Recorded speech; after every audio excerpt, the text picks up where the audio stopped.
কথা শুনে বকু। সকাল সকাল ঘুম থেকে উঠেছি আর উঠেই রুমের মধ্যে দেখলাম খুব সুন্দর একটা আলোর ঝলমলে আভা আসছিল। তো পর্দাটা তুলেই দেখলাম যে কি সুন্দর একটা সূর্য উঠেছে, আর ক্যাপচার না করে পারলাম না, এত সুন্দর লাগছিল। তখন প্রায় সকাল 6টার মতো বাজে। কি সুন্দর প্রকৃতি, তাই না? আমার তো প্রতিদিন ভোরবেলায় উঠতে হয়, যেহেতু বাচ্চাকে নিয়ে স্কুলে যাই। তো বাচ্চার স্কুল হচ্ছে 7টার দিকে, আর আমি 6:30টার বাসা থেকে বের হই। তো যাই হোক, যেহেতু খুবই গরম পড়ছিল, আর একটু স্কিন কেয়ার করে নিলাম সকালে, জাস্ট একটু ময়শ্চারাইজার আর সানমিল্ক একটা ক্রিম আছে সেটা দিয়েছি। তো বের হয়ে গেলাম, আর আজকে হচ্ছে সাথে করে আমার বোনকেও নিয়ে যাচ্ছি, যেহেতু আমি একা যাচ্ছি আর এত ভোরবেলা একা যাওয়াটা আমার কাছে একটু রিস্ক মনে হয়। তো আমি সব সময় হচ্ছে, আমার বাচ্চার একটা ফ্রেন্ড আছে, তো আমরা দুজন একসাথে যাই। তো আজকে যেহেতু উনি যাচ্ছে না, তো আমরা একা ছিলাম, তো এই জন্য আমার বোনেরও যেহেতু কলেজ বন্ধ, তো ওকে বললাম চল আমাদের সাথে।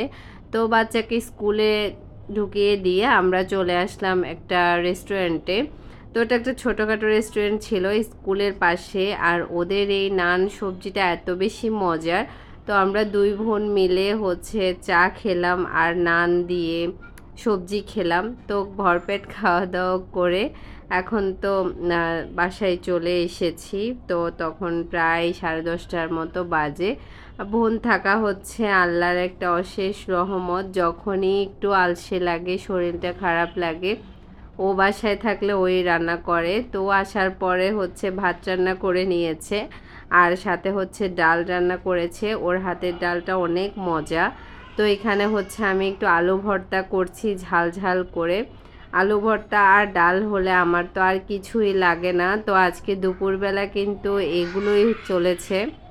গরম ভাত ছিল, ডাল আর আলু ভর্তা, সাথে হচ্ছে পেঁয়াজ কাঁচামরিচ দিয়ে একদম লাল লাল করে ডিম ভেজেছিলাম। এটার ওপরে কি আসলে আর কোনো খাবার আছে? এত মজা লেগেছিল দুপুরবেলা। যাই হোক, এখন সুন্দর মতো আমি আলু ভর্তাটা মাখিয়ে নিলাম, আর সাথে দিয়ে দিলাম সরিষার তেল। পেঁয়াজটা একটু ভাজা ভাজা করে আলু ভর্তাটা বানালে খেতে বেশি মজা লাগে। এভাবে আবার আলু ভর্তাটা সবাই পছন্দ করে, তাই আজকে এভাবেই বানালাম। এখানে হচ্ছে এখন ডিম ভাজি করে নিব। বেশি করে পেঁয়াজ দিয়েছি, কাঁচামরিচ দিয়েছি আর লবণ। ধনিয়া পাতাটা দিতে পারিনি, বাসায় আনা ছিল না। তো এভাবেও ভাজি করলে কিন্তু ডিমটা খেতে অনেক মজা লাগে, যেহেতু গরম ভাতের সাথে খাবো।